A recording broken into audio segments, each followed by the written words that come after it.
오늘은 다 성령이 충만하여 하는 제목으로 말씀을 드리겠습니다. 사도행전 4장 23절에서 마지막 37절 말씀까지를 제가 읽겠습니다. 사도행전 4장 23절 말씀입니다.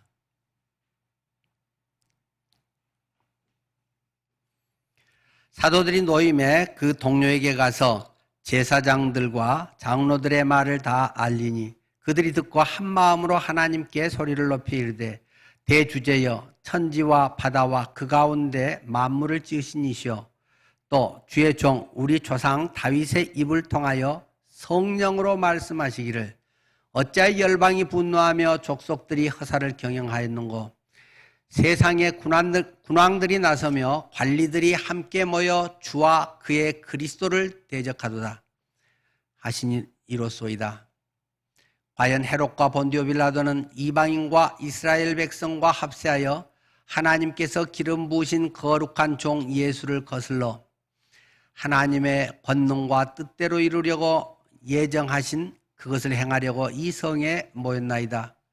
주여 이제도 그들의 위협함을 굽어보셨고 또 종들로 하여금 담대히 하나님의 말씀을 전하게 하여 주시오며 손을 내밀어 병을 낫게 하셨고 표적과 기사가 거룩한 종 예수의 이름으로 이루어지게 하옵소서 하더라. 빌기를 다하며 모인 곳이 진동하더니 무리가 다 성령이 충만하여 담대히 하나님의 말씀을 전하니라. 믿는 무리가 한 마음과 한 뜻이 되어 모든 물건을 서로 통용하고 자기 재물을 조금이라도 자기의 것이라 하는 이가 하나도 없더라. 사도들이 큰 권능으로 주 예수의 부활을 증언하니 무리가 큰 은혜를 받아 그 중에 가난한 사람이 없으니 이는 밭과 집 있는 자는 팔아 그 파한 것의 값을 가져다가 사도들의 발 앞에 두매 그들이 각 사람의 필요를 따라 나누어 줌이라. 구브로에서 난 레위족 사람이 있으니 이름은 요셉이라. 사도들이 일컬어 바나바라 번역하면 위로의 아들이라 하니 그가 밭이 있음에 팔아 그 값을 가지고 사도들의 발 앞에 두니라. 아멘. 네, 이 3장의 말씀이 계속 진행되고 있습니다. 3장에 무슨 사건이 터졌던 것입니까? 성전 앞에 아름다운 문, 그곳에서 40평생을 거의 구걸의 삶을 살고 있는 그런 사람이 평생 다리 지체 장애인으로서 자기의 인생을 전혀 살지 못하고 그저 남이 데려다주고 남이 또 데리고 가고 남에 의해서 자기 인생을 살 수밖에 없었던 그러한 사람이 예수님을 그가 그 믿음을 통해서 나사렛 예수 그리스도의 이름으로 베드로와 요한이 일어나 걸으라고 말하는 그 말에 그가 반응하며 그가 온전히 낫게 됐다. 그리고 솔로몬의 주랑에서 설교할 때 그가 옆에 있어서 산 증인이 되었다. 그 일로 인해서 좋은 일도 있지만 참으로 어려운 일을 또 당하게 됐다라는 것이 계속 사도행전이 보여주고 있는 내용이기도 합니다. 우리가 여러 가지 주님의 일을 제대로 할 때 온전히 순수하게 주님의 일을 한다고 세상이 그렇게 알아주는 것은 아니라는 것이죠. 세상 사람들은 때로 오해할 수도 있고 그런 일이 더 많을수록 더 핍박과 왕따가 심할 수 있다는 사실도 성경은 우리에게 가르쳐주고 있습니다. 왜냐하면 하나님의 역사가 드러나려고 할수록 사탄도 역시 강하게 그것을 거부하고 시원찮은 사람은 그저 그런 사람은 좀 착하고 좀 이렇게 잘하고 이런 사람은 내비둬도 별로 표가 안 나고 조금 세상에 존경이나 받다 말지만 하나님의 이름이 분명히 그를 통해 드러나면 가만히 놔두질 않는 것이죠. 그래서 그들은 오히려 가장 가깝고 제일 그것을 옹호해 줄 그 사람들에 의해서 더 큰 핍박을 받는 수가 많다는 것입니다. 사내들인 공회가 그들을 잡아다가 신문을 했다는 것이죠. 사내들인에는 크게 그 두 부류의 그 사람들이 있다고 하겠습니다. 로마 식민지하에서 가장 큰 영향력을 종교적인 최고 의결기 기관인 그 산헤드린의 주도 세력은 여당은 사두개인들입니다. 사두개인이라고 하는 사람들은 그 성전을 중심으로 해서 경영과 모든 성전 중심의 삶을 지배하고 있죠. 우리가 잘 알고 있듯이 다윗이 왕위를 물려줄 때 솔로몬에게 기름 부은 제사장 이름이 사독입니다. 그 이름을 이어서 신약에 쭉 흘러내려온 사람들의 부류가 사두개인입니다. 그 사독계의 사람들, 그러니까 대제사장이었던 사독, 이 사독의 사람들이 계속 대를 이어서 사두개인으로서 대제사장 가문들이 되고 성전의 직접적 관리, 이런 운영을 주도했던 아주 대세의 사람들이 이 사두개인들이었습니다. 또 거기에서 야당으로서 또 팽팽히 맞섰던 사람들이 바리새인이라고 하는 것을 잘 아실 것입니다. 이 바리새인들도 철저히 율법을 따릅니다. 그런데 어떻게 보면 이건 양면성이 좀 있습니다만 사두개인들이 학자는 더 보수적이다라고 이야기를 합니다. 그들은 모세 오경만을 믿고 거기에 나와 있지 않은 부활이라든가 이런 것은 거부하는 사람들이고 철저하게 제사장적인 그 예전 중심의 그러한 삶을 산 사람들이죠. 바리새인들은 경전 중심의 그 이제 서기관이나 주로 이런 일들도 많이 했고, 그래서 철저하게 그 말씀을 따라서는 살되 부활도 있다라는 이런 것들을 그들은 철저하게 믿고 있었던 사람들입니다. 그래서 이 사두개인들은 당대의 가장 엘리트 그룹, 로마와 가장 연합해서 귀족 계급이 이 사두개인들이고 제일 많이 배우고 그 제일 그 친로마적인 성향을 가지고 있었습니다. 그래서 사두개인들이 특히 이 부활에 대한 증거, 이들이 예수님이 부활하셨다, 부활하시고 예수의 영이 임했다, 성령이 강림했다, 그러면서 계속 증거하는 것이 예수의 부활을 증거하기 때문에 그것을 그냥 두고 있을 수가 없다는 거죠. 그래서 그들을 데려다가 가진 신문을 하죠. 어떻게 그들을 눌러서 꼼짝 못하게 하려고 하는데 그게 만만치 않다는 것입니다. 왜냐하면 확실한 증거가 있고 이 사람들이 교리나 지식이나 성경 공부로 아는 것이 아니고 체험적으로 말씀이 그들의 성령에 점화되어서 체험적으로 전인적으로 그 속에 이루어져 버렸다는 것입니다. 다이너마이트가 굉장히 놀라운 파괴력을 발휘하죠. 다이너마이트 같은 것이 엄청난 능력으로 돌에도 구멍을 뚫어서 다이너마이트를 장착해서 폭파시키면 바위가 깨어져 나가고 그렇죠.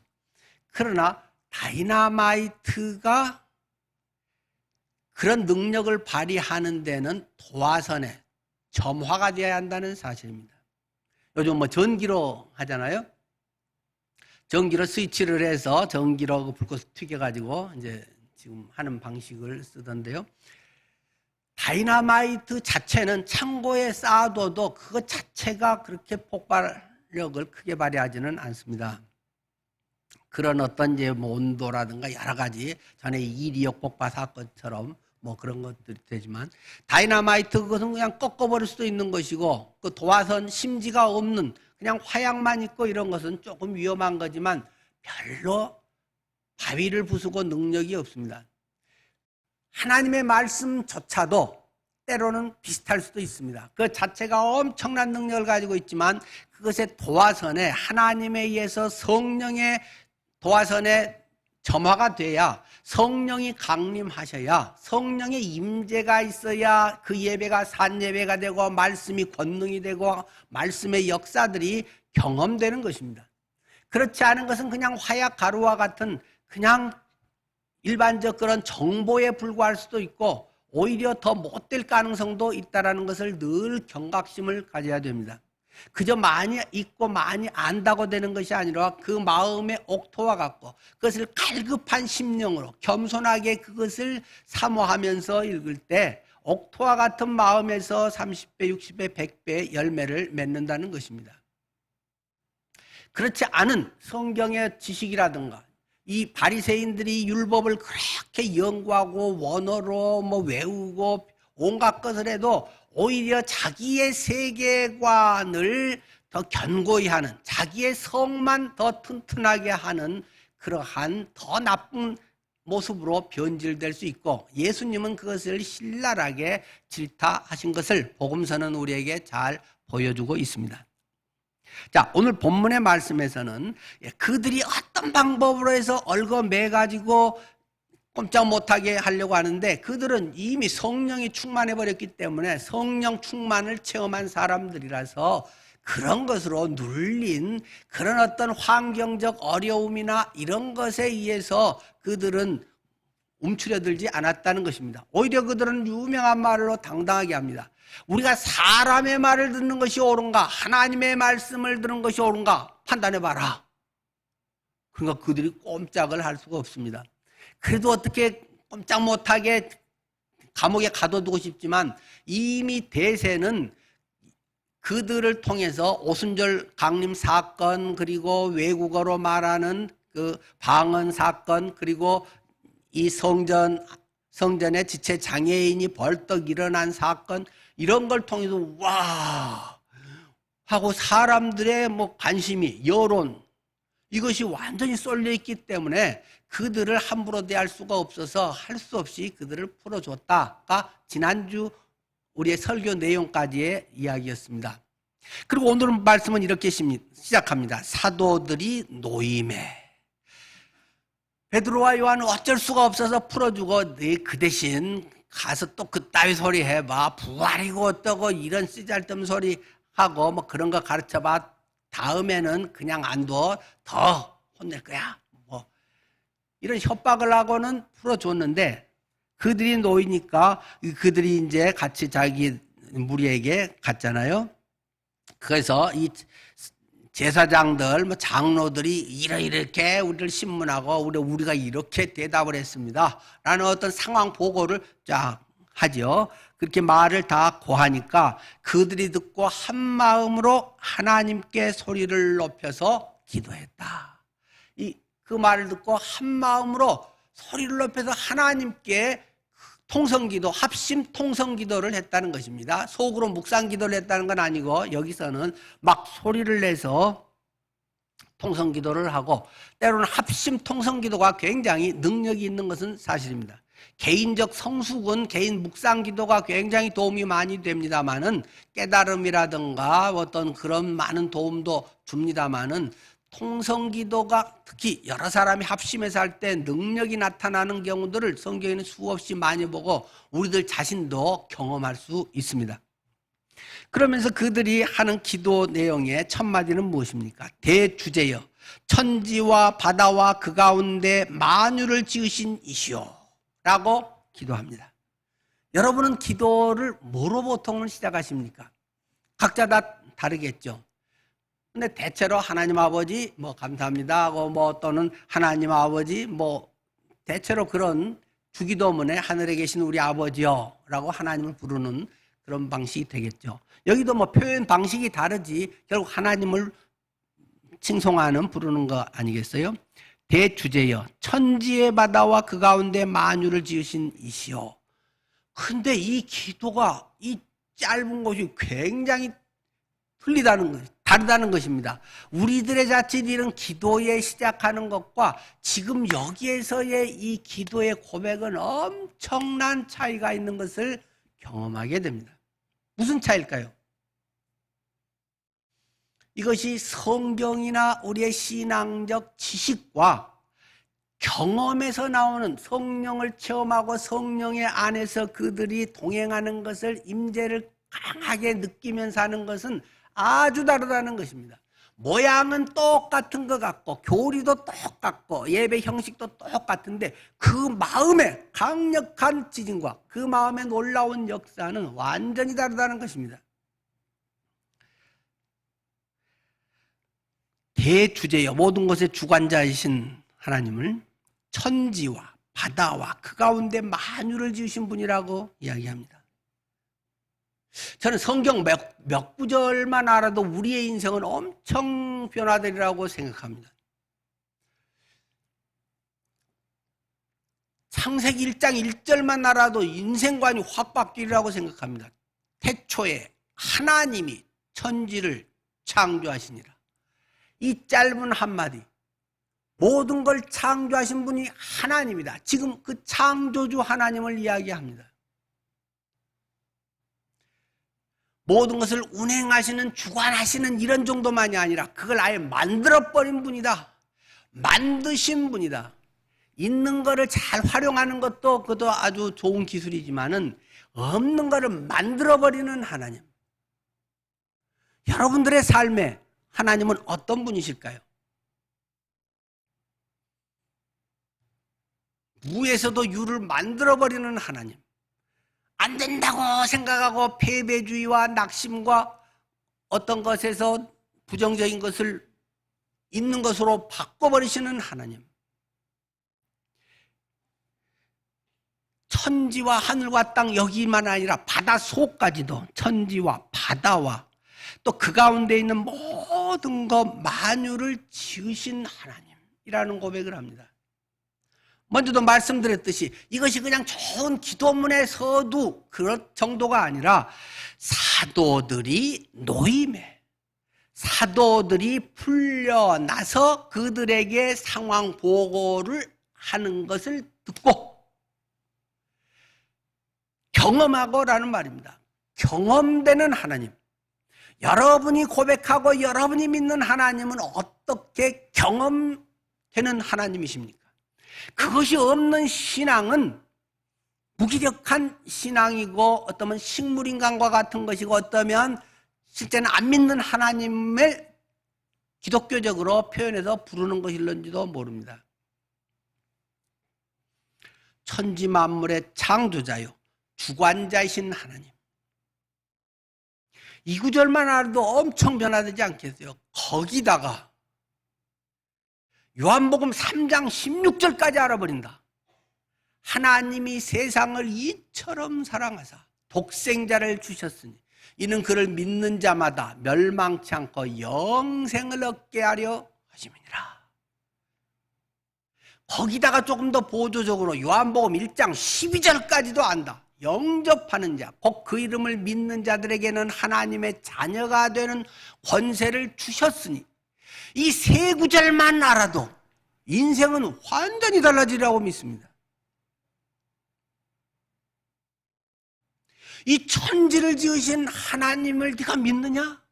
과학적으로 어쩌고 그런 거 따지지 말고 무식해서가 아니라 과학이라든가 이런 계속 바뀌는 것이고 인간이 알고 있는 게 뭘 얼마나 알겠습니까?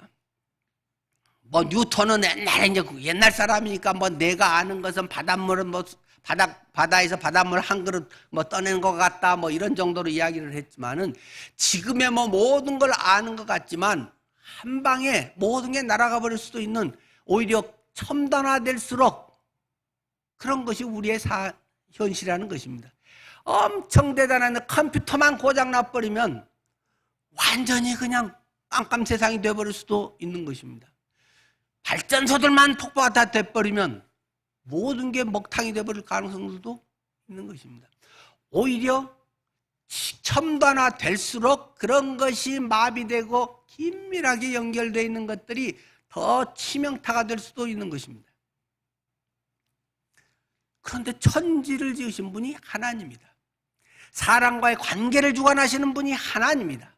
나의 실패감을 완전히 뒤집어서 그것이 오히려 좋은 밑거름이 돼서 나를 놀라운 하나님의 자녀로서의 영광에 이르게 하는 분이 하나님이다. 그 아들 예수 그리스도가 나를 위해서 십자가에서 죽으시면서 나의 과거, 현재, 미래의 모든 죄, 열등감, 잘난 척하는 것 이런 모든 것도 다 씻어버리시고 하나님의 아들을 삼아주셨다. 이것만 알아도 엄청난 변화가 일어나지 않을까요? 뭐 많이 성경을 외우지 않고 많이 못 읽었다 하더라도 읽을수록 더 좋겠지만 세 구절만 정확히 알아도 그 인생은 완전히 다른 삶을 살 수 있을 줄 압니다. 이들은 이것을 경험하고서 성경의 지식을 그냥 알고서 단지 깨닫고서 정도만도 아니고 깨닫는다는 것은 제대로 알고 또 실천하게 된다는 것을 성경은 더 이야기합니다. 우리들 속에 정말 이런 고백이 사도들이 노임에 사도들이 변호사를 살 수가 있었겠습니까? 사도들이 무슨 다른 빽이 얼마나 있어서 있겠습니까? 그때 뭐 사두개인 바리새인 사람들하고 연락 닿는 대로 계속 섭외를 해갖고 뭐 사내들인 공회에서 어떻게 여론을 다시 전환을 시켜서 했겠습니까? 아무것도 없는 것들이 그냥 당당하게, 그러니까 그 사람들이 놀래 자빠져 버렸다는 것입니다. 저는 가끔 목사는 또는 뭐 그리스도인은 세상을 우습게 봐야 된다고 생각하는 사람입니다. 목사가 세상에 어떤 것이 막 대단해 보이고 어떤 사람이 막 위대해 보이고 막 가진 사람이 막 부러워지고 그런 게 목사인가? 목사가 그러면 되나? 하나님만이 부러워지고 하나님만이 나의 모든 숙모의 대상이 되고 이래야 성숙한 그리스도인이지. 누가 100억을 들여서 교회를 건축해 줬다고 우리 집사님이 건축을, 우리 집사님이 국회의장을, 우리 교회에서 대통령이 나왔습니다. 그런 게 목사고 그런 게 교회인가? 저는 혼자 그런 생각을 자주 해봅니다. 뭐 아무것도 없는 게 하여튼 속으로는 이렇게 얼마나 배짱이 좋은지 모르겠어요. 이제 나이가 드니까 배짱이 생기네요. 먹고는 살잖아요. 뭐 누가 남 안 도와줘도 밥은 굶지 않는다는 그런 건지 하나님이 공급하신다. 하나님이 나의 삶을 책임지신다.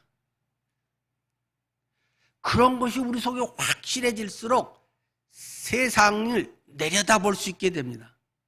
그 동화책 같은 거 있잖아요. 뭐 실베스터 스텔론 뭐 이런 거든지 뭐 꽃들에게 희망을도 있고 뭐 여러 가지 그런 것에 그 제목 뭐던가요? 그 그림 동화에 막 애벌레들이 막 해서 탑을 쌓아서 막 올라가면 뭐 있나 보다 하면 또 다른 애벌레가 올라가 보니까 아무것도 없고 아니네. 더 내려와서 또 다른 뭔가 저기도 또 탑을 쌓고 막 애벌레들이 드글드글하면 밖 올라가서 하고 뭐 그런 동화 있잖아요. 그 제목이 뭐던가요?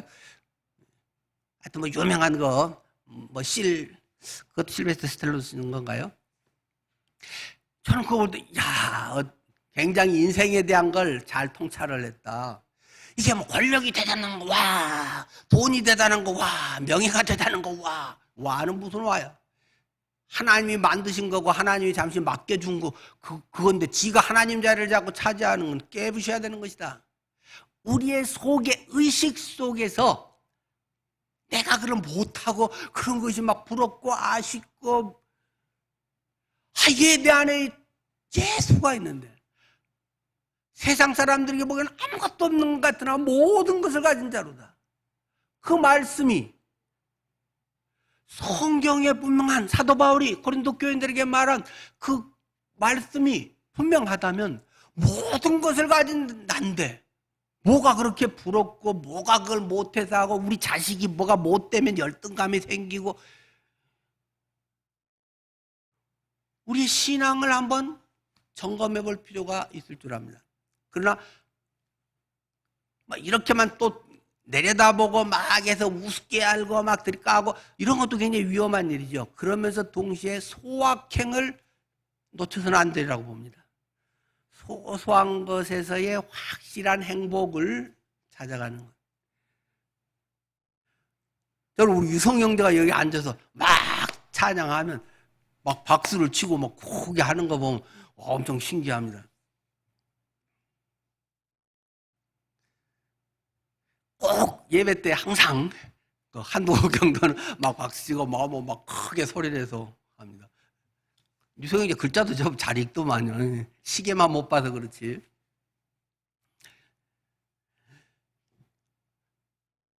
그러면서 저는 가끔 예수님이 예루살렘 성에 들어갈 때 막 어린애들이랑 막 호산나 호산나 외치고 주님께서 니들이 소리 지르지 않으면 돌들이라도 소리 지르리라. 그 말씀이 자꾸 생각이 납니다. 고상하고 점잖하고 그렇지. 우리 성인들은 얼마나 열심히 정말 때때로 조금 민망할 정도로 약간 분위기를 오바되는 것 같은 느낌이 없진 않지만 하나님은 얼마나 순수하게 보실까? 하나님이 그 마음을 이쁘다고 하실 거야. 너무 교양과 세련됨이 주도되는 그런 것을 넘을 때 눈총받기 쉬운 그런 이 현대 날것의 모습으로 어쩌면 있는 그대로의 순수함과 우리 유성이제 찬양 엄청 좋아합니다. 그런 걸 저는 바로 제가 그 대각선 옆에 앉잖아요. 예배 때 항상 우리 유성이 이제 그렇게 찬양하면 막 이렇게 신나서 어디서 배웠는지는 모르겠는데 그렇게 열심히 하는 걸 보고 주님이 기뻐하실 거다. 저는 개인적으로 그렇게 생각합니다.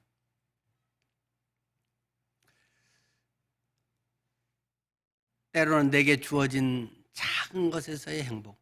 하나님이 이걸 허락하셨구나. 이런 가정을 하나님이 허락하셨구나. 나를 또 일깨우기 위해서 이런 어려움도 때로는 주시는구나. 때론 내가 너무 교만하지 않기 위해서 이런 겸손거리도 던져주셨구나. 고은 시인의 자주 늘 우리가 생각했던 그 꽃이라는 두 줄밖에 안 되는 짧은 시 전문. 내려갈 때 보았네. 올라갈 때 보지 못한 그 꽃. 그 꽃이라는 시, 내려갈 때 보았네. 많은 사람은 올라갈 때 막 성공, 성취, 1등 했어요, 합격했어요, 연봉 올랐어요, 좋아요, 막 그렇게 해서 하니까 옆에 다른 게 별로 보이질 않습니다. 자기 성공에 도취되고 잘난 맛에 또는 자랑에 박수 소리에 도취돼서 별로 느끼지 못합니다.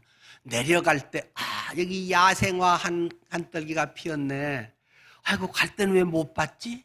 눈여겨서 그 민들레 홀씨가 바람에 날아가는 거 하면서 지켜보기도 하고 작은 벌레 한 마리가 가는 것을 볼 수도 있고 내 가족이나 이웃에 때로는 소외당하고 조금 신음하고 있는 소리가 들려오기도 하고 거기에 내가 사랑의 카톡을 하나 남기기도 하고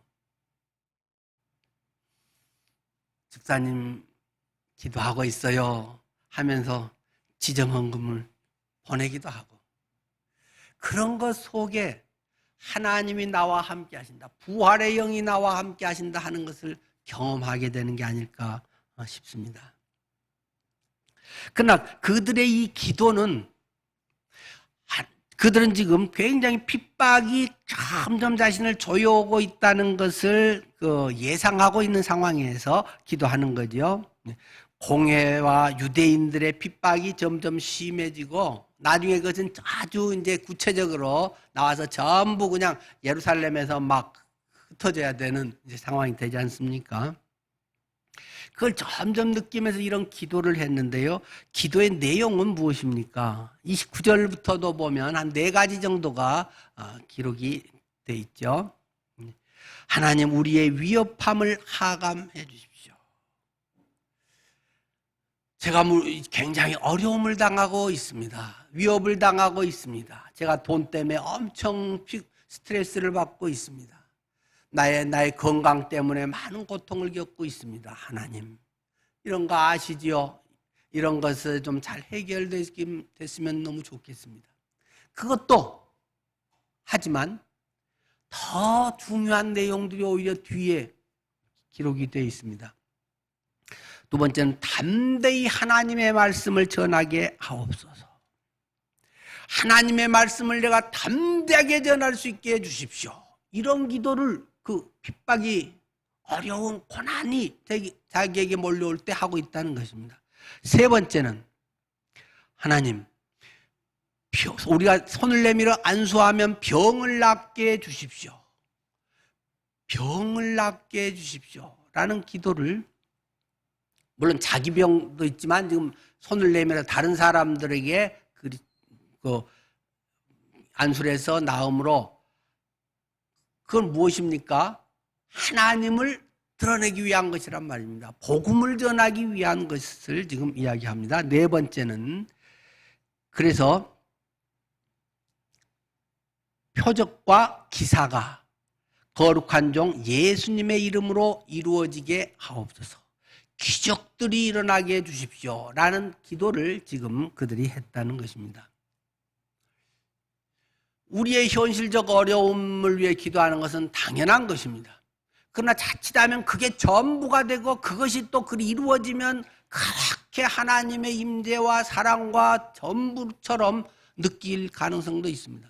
그러나 그들은 하나님의 복음의 증인으로 담대히 살아갈 수 있게 기도하는 것이고, 그것을 위한 어떤 부분들이 제시되어 있다는 것입니다. 병이 낫고 이런 기적과 표적들이 기적들이 일어나게 하옵소서. 근데 이제 아마 오늘날은 조금 차이가 있을 수는 있을 것입니다. 오늘날도 하나님이 또 그렇게 하실 수 있지 않겠어요? 또 종종 주위에서도 보면 그런 일이 일어나고 있지 않습니까? 근데 특별히 이 초대교회의 이 시기에는 상당히 중요한 일이었습니다. 막 걸음마를 시작한 초대교회였거든요. 교회가 뭔지 사람들은 알지도 못하고, 유대교 회당이나 교회나 뭔지도 모르고, 교회를 건물처럼 생각하기 쉽고, 사람 자체가 예수가 머리시고 우리가 그 지체인 교회라고 하는 개념조차를 이해하지도 잘 못하던 때입니다. 하여튼 교회가, 예수 믿는다는 그 사람들이 하는 것에서 막 시작한 초대교회가 뭔지를 사람들이 알 수 있도록 하는데, 그것은 굉장히 기여를 했다는 것입니다. 이때는 신약 성경도 없던 시대 아닙니까? 신약 성경이라고는 뭐 일체 한마디도 기록되지도 않았던 시대이기 때문에 그들에게 그것을 설명해 줄 방법도 없습니다. 요한복음을 읽어보세요. 요한복음 3장 16절에 이런 게 없다는 것입니다. 그렇기 때문에 와, 어떻게 저런 일이 일어나지? 그게 뭐야? 구약에 예언된 거라는데? 뭐 해가면서 그들의 기적을 통해서 입에서 입으로 사람들에게 전파가 돼야 되기 때문에 필요하더라는 것입니다. 뭔가 확실히 보고 듣고 만질 수 있는 그런 기적이 지금 시대보다 훨씬 절박한 그러한 상황이었다는 것을 우리가 기억할 필요가 있습니다. 새신자 때는 특별히 이런 믿음의 확신을 위해서 하나님께서 막 기도하면 잘 이루어 주시고 하는 것들을 또 보지 않습니까? 그러나 계속 아주 성숙한 가운데서도 계속 그런 신앙만 추구한다고 하면 조금 생각을 해볼 필요는 있죠. 그것은 좋은 측면에서는 하나님의 살아계시고 또 은사적 측면에서 그런 일을 통해 하나님을 증거하는 것도 되지만, 우리의 본성이라고 하는 것은 자꾸 그런 쪽으로 가고 싶은 이러한 속성이 있단 말입니다. 자꾸 그런 것을 뭔가 보여주고 싶고 칭찬받고 싶고 막 사람들의 주목받고 와 하고, 저 사람은 대단한 사람이야, 뭐 신령해, 성숙해, 능력자야, 불의 종, 뭐 이런 말을 듣고 싶은 게 사람들의 본성이라는 말입니다. 말은 하나님께서 하셨어요, 주님께 영광이라고 하지만 속으로 굉장히 뿌듯해하는 것이 우리들의 모습이라는 것을 아마 여러분이 그렇게 되면 경험하지 않을까요? 그런 점에서 특별히 초대교회에는 더 이것이 절실하고 그것이 많은 사람들에게 짧은 시간에 급속도로 전파될 수 있는 굉장히 주목거리가, 이벤트가 되었다는 말입니다. 저는 이렇게 말함에도 불구하고 저는 제가 좀 기도하고 했으면 막 좀 팍팍 났으면 좋겠어요. 병원에 쓸 돈을 주님께 쓸 수 있도록 병원비를 절약시켜 해줬으면 좋겠어요. 돈이 아니라 내가 이렇게 나았습니다, 정말 주님이 하셨습니다라고 고백하고 건강하게 힘써서 복음 전하고 그럴 수 있게 해줬으면 좋겠어요. 근데 또 그렇게 되면 딴짓하는 사람도 있기는, 건강해지면 또 죄 짓는 사람도 있기는 또 있는 것 같아요. 근데 그거는 하나님의 몫이기 때문에 또 은사 측면은 뭐 믿음으로 모두가 어느 정도 또 가능하겠습니다만 그렇기 때문에 꼭 그렇게 해 주십시오라고 맞춤형으로만 말하기는 어려울 것 같습니다. 종종 그런 이야기가 좀 떠오를 때가 있습니다. 전에 이제 제가 한참 목회자 세미나 이런 데 가서 어디가 목사는 되고 목사가 도대체 어떻게 해야 되는 거야? 목사는 뭘 어떻게 하는 거야? 하고 우리나라의 유명한 목사님들 그렇게 하는 세미나들이 많았고 그런 데를 상당히 많이 여러 군데를 다녀봤습니다. 그때 제가 갔을 때 조용기 목사님의 뭐 그런 세미나 강의도 여러 번 직접 들었고 근데 참 솔직하게 또 이야기도 많이 해 주시더라고요. 근데 혹시 우리나라 기독교 장로회 기장이라고 부르죠. 장로교에서도 기장 측. 거기에서 아마 제일 대표적인 교회가 한신교회일 겁니다. 그래서 별세신학이라고 하는 그 이야기를 뭐 그 용어를 만들어내신 분인데 이중표 목사님이 강의 세미나 했던 그분이 말씀하신 것 같아요. 자기도 하나님께 막 간절히 기도했다고 그래요. 하나님, 나도 조용기 목사처럼 기도하면 저렇게 막 능력이 나타나고 신유와 기적과 이런 역사들 나타나서 막 우리 교회도 엄청 막 커지고 이랬으면 좋겠습니다. 막 기도를 열심히 했는데 어느 날 하나님이 그에게 그런 말씀을 하시더라네요. 그런 말, 네 죽고 싶냐? 그런 말씀을 하나님 하더래요. 그분이 좀 상당히 거친데 아주 참 훌륭한 존경받는 분입니다. 돌아가셨고. 네 죽고 싶냐? 그런 말이 딱 들어서 예? 아, 남을 고쳐주고 신유와 능력 있는데 왜 죽어요? 네 그 은사 받으면 네 엄청 피곤하다. 네 밤도 낮도 없고 밤낮 사람들이 쫓아다닌다 너. 밤낮 가는 데마다 안수해달라고 그러고 엄청 피곤하고 네 개인 시간 하나도 없다. 그래도 네 은사 받을래? 네 피곤해갖고 죽고 싶냐? 아, 하나님 알겠습니다. 나는 그 은사 안 받겠습니다. 나는 그렇게 안 해도 되겠습니다. 뭐 준다면야 뭐 굳이 내가 안 받을 수도 없겠지만 솔직히 그 이야기 하시더라고요. 아, 상당히 일리가 있구나. 꼭 필요한데 그래도 뭔가가 이렇게 좀 됐으면 좋긴 하겠는데 너무 뭐 그런 걸 자꾸 추구해서 할 일 아니고 다른 것도 엄청 피곤하고 할 일 많은데 요새는 의사들이 그 역할을 또 뭐 그건 신유하고 또는 뭐 전혀 다릅니다만 또 좋은 기독 의사들이 또 기도하면서 의사들이 고친 수가 뭐 100배나 훨씬 많지. 뭐 목사들이 고친 환자가 많겠어요? 하나님 어떤 문명이라는 것을 통해서도 그런 것도 활용하시는 한 도구가 아닐까 싶습니다. 그러나 성경의 그런 능력과 그것은 물론 다른 것이죠. 어쨌든 우리들 속에 이렇게 하는 것이 낫습니다. 어떤 초점보다도 하나님의 말씀을 전하기 위해서 담대하게 해주십시오라고 그들이 기도했다는 것입니다. 하나님의 말씀을 전하기 위해서 내가 무병장수하고 건강하고 노후가 복되고 능력이 있고 영광과 칭찬과 명예와 돈과 이런 거하고는 아무 상관없이 그런 갈수록 핍박은 많아지는 것이다. 사도행전은 우리에게 그걸 더 가르쳐주는 거죠. 자, 그런데 오늘 저는 설교 제목을 다 성령이 충만하여라고 이야기를 했습니다. 31절이죠. 빌기를 다함에 모인 곳이 진동하더니 무리가 다 성령이 충만하여 담대히 하나님의 말씀을 전하니라. 담대히 하나님의 말씀을 전하는데 다 성령이 충만하였다는 것입니다. 그들이 막 통성으로 합심해서 기도한 것이 우리 사도들 베드로와 요한 이 주의 종들이 담대히 하나님의 복음을 전할 수 있게 해주십시오 라고 기도한 게 아니라는 것입니다. 우리들의 교회와 우리들의 기도하고 얼마나 차이가 있을까요? 다 성령이 충만하여 제가 그렇게 하겠습니다. 제가 가겠습니다. 제가 그런 복음의 증인이 되겠습니다. 다 성령이 충만하여 담대히 그들이 나갔다는 것입니다. 우리 목사님 건강하게 해서 우리 목사님이 담대히 복음을 전하게 해주세요. 우리 목사님이 복음의 사명을 잘 감당해 주세요. 뭐 그것도 포함 안 된 건 아니지만 그게 아니고 제가 그 일을 해야 될 사람이네요.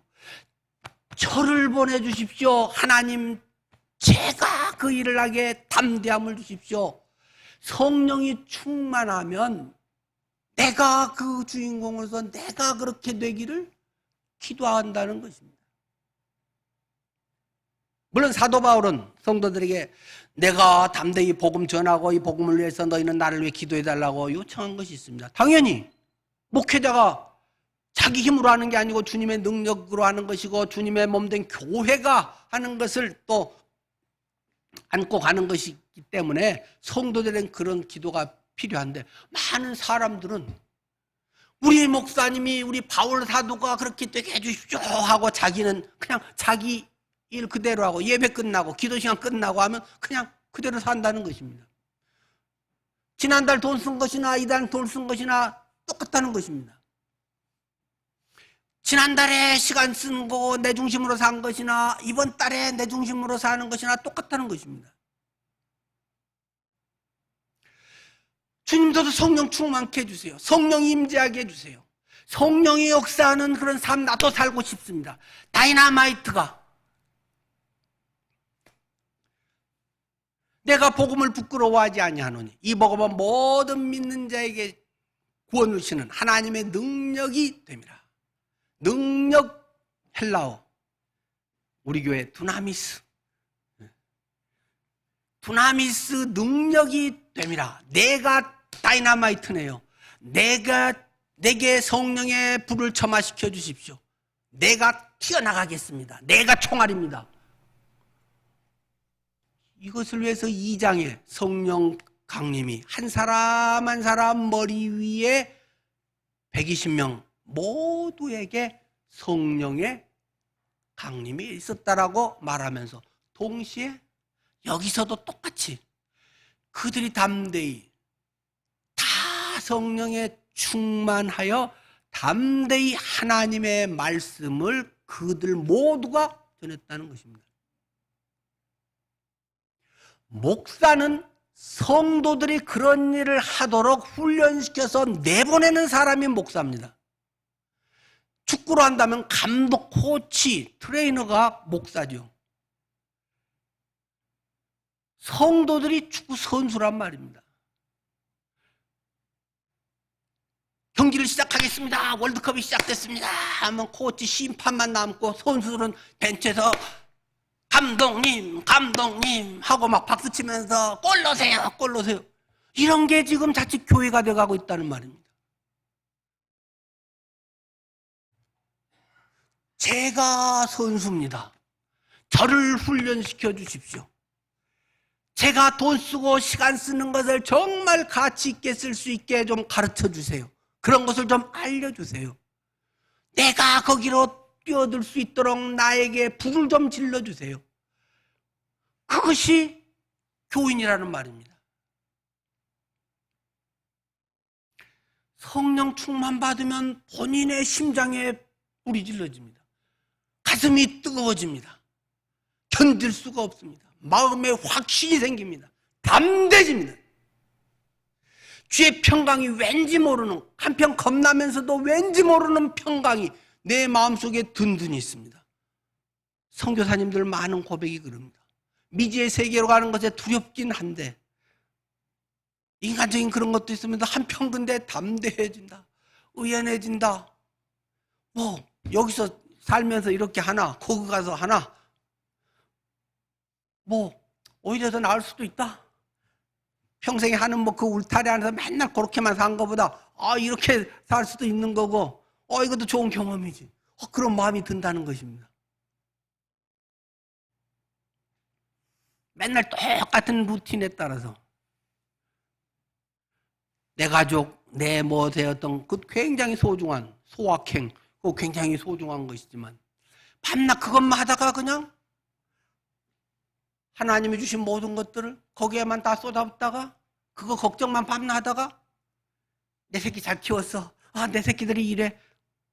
내가 이런 것 했어. 그러고 죽어버린다는 것입니다. 태초에 하나님이 천지를 창조했다. 창조하신 주체인 하나님은 간데도 없고 애비애미도 없는 자식이 되어버린다는 것입니다. 내 힘으로 내 능력으로 자수성가해서 내가 열심히 해서 내가 뭐가 돼가지고 내가 복음해. 이런 사이비 종교 교주들이 돼갖고 죽어버린다는 것입니다. 다 성령이 충만하여 담대히 하나님 나라를 하나님의 말씀을 전하는 것이 초대교회고 성도들의 모습이었다라는 것입니다. 그런 결과로 나타나는 한 현상이 공통적으로 2장 끝에도 나오고 여기 4장 끝에도 나옵니다. 아까 2장 끝에 외국어로 막 복음을 전하고 막 그러면서 성도들이 유무상통했다. 니것 내것 가리지 않고 모든 물질들을 다 서로 내놓고 같이 이렇게 살았다. 오늘도 똑같이 이 다리치체 장애인의 기적 사건의 결과로 똑같은 이야기를 다 성령 충만해서 담대히 하나님 말씀을 전하니라. 믿는 무리가 한 마음과 한 뜻이 되어 모든 물건을 서로 통용하고 자기 재물을 조금 더 자기 것이라고 하는 사람이 한 명도 없었다 하면서 이 교회의 초대교회의 모습을 소개하고 있습니다. 그러면서 교회에서 뭐 하냐? 사치기 뭐 이런 걸 하고 뭐 서로 간에 뭐 이게 그런 정도만이 아니고 큰 권능으로 부활을 증거했다라고 33절이죠. 사도들이 큰 권능으로 주 예수의 부활을 증거하니 무리가 큰 은혜를 받아가지고 자기의 것을 내놨다는 것입니다. 그래서 한마음 공동체가 됐다. 근데 이거 읽을 때마다 저는 목사로서 상당한 부담감이 있는 내용입니다. 교회 공동체가 이렇게 하나에서 전부 니 것 내 것 없이 다 교회에다가 바쳐가지고 교회가 그것을 공평하게 필요한 대로 잘 나눠줬다. 우리 교회도 그래야 될 거 아닌가? 근데 그건 또 아닌 것 같습니다. 주보 사면에 제가 뭐 전에도 한번 얼핏 이야기를 했습니다만 시로 정식적으로 뭐 소개는 성도님들께는 뭐 주보 사면에 실어서 오늘 합니다. 요즘 나의 질문. 교회가 어려울 때 성도들은 기도하며 헌금했는데 성도들이 어려울 때 교회는 뭘 하지? 기도만 해주면 될까? 교회가 어려울 때 성도들도 기도만 하면 될까? 요즘 도시교회는 신앙 공동체이지 생활 공동체는 아니라지만 이 도시교회에서 초대교회로 돌아가자 하면서 공동체 생활을 요구할 수는 없을 것 같습니다. 시스템 자체나 삶의 여러 모습이 너무 다른 것이겠죠. 근데 아주 일부 용기 있는 분들은 또 그렇게 하는 공동체들이 있긴 있대요. 그래갖고 땅을 뭐 몇천 평, 몇만 평 이렇게 사가지고 그렇게 해서 뭐 몇십 가구, 뭐 한 100가구 뭐 이렇게 해서 하시는 분들도 있고. 근데 뭐 그분들도 물론 만나봐서 얘기도 들어보는데 쉽지는 않더라고요. 그래서 자녀들은 또 뭐 그 안에 대학교 있는 것도 아니고 대학교에서 공부하고 자기 전공들도 있고 거기에 맞는 또 분야에 또 취직도 하고 그래서 나가 살기도 하고 출퇴근하는 사람도 있고 뭐 여러 가지의 이제 도시 시스템이 굉장히 다양하기 때문에 그것이 참 쉽지는 않다. 오히려 이제 이거는 이단들이 훨씬 잘하는 것 같아요. 이단들은 이제 폐쇄적으로 자기들의 교리 그 안에 그래야 자기들 마음대로 해 먹으니까. 지난번 그래가지고 뭐 거기 코로나 델타 뭐 많은 사람들이 그 걸려가지고 뭐 한참 그 사이비 종교 이야기 또 많이 작년에 나왔지 않습니까? 현대 도시교회는 우리는 생활 공동체는 아닙니다. 같이 우리가 살고 같이 월급 받은 거 다 교회에다 내놓고 똑같이 먹고 살고 뭐 이런 건 아니잖아요. 근데 신앙 공동체죠. 우리는 신앙적으로 같은 예수 그리스도 십자가와 부활을 기반으로 해서 하나님의 형제고 자매로서의 사는 것은 분명합니다. 이 둘의 그 어떤 간격, 이 둘 괴리 현상들을 어떻게 해야 될까 요즘은. 근데 참 어려운 문제 같고 저는 별로 여기에 대한 대안을 갖고 있지 못합니다. 또 용기가 없어서도 우리 같이 이렇게 생활 공동체를 해봅시다 라고도 말도 못하겠고요. 그렇다고 저기 뭐 피지에 낙토를 해가지고 막 거기에다가 또 뭐 400명을 이주를 시켜가지고 뭐 하는 그런 또 별로 좋지 않은 그런 걸 만들면 또 안 되겠고요. 그러나 적어도 우리가 신용이라도 내봐야 되는 거 아닌가. 그런 마음은 가져야 되는 거 아닌가.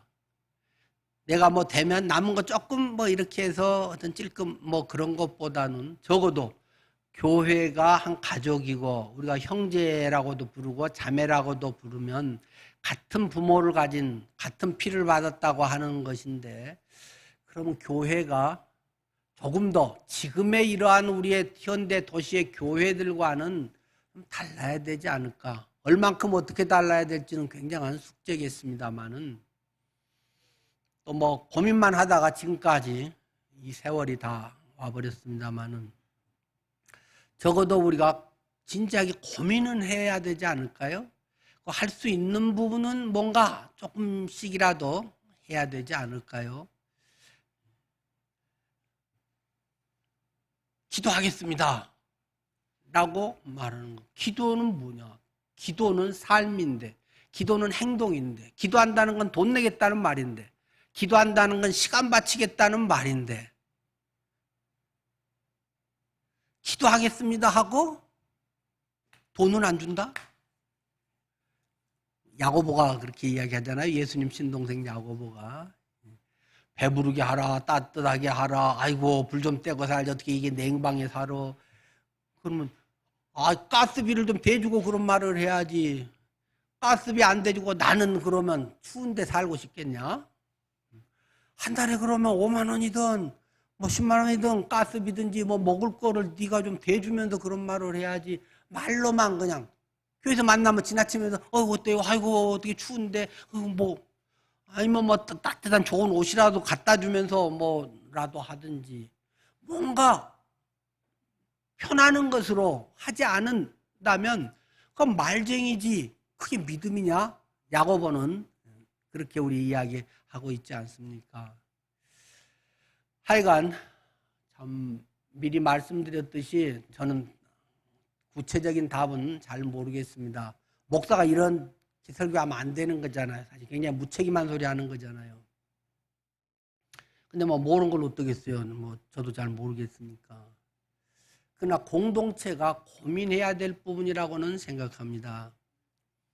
각자가 자기 목도 물론 감당하고 되도록 그 남에게 유익을 줄 수 있고 뭐 그러면 얼마나 좋겠습니까?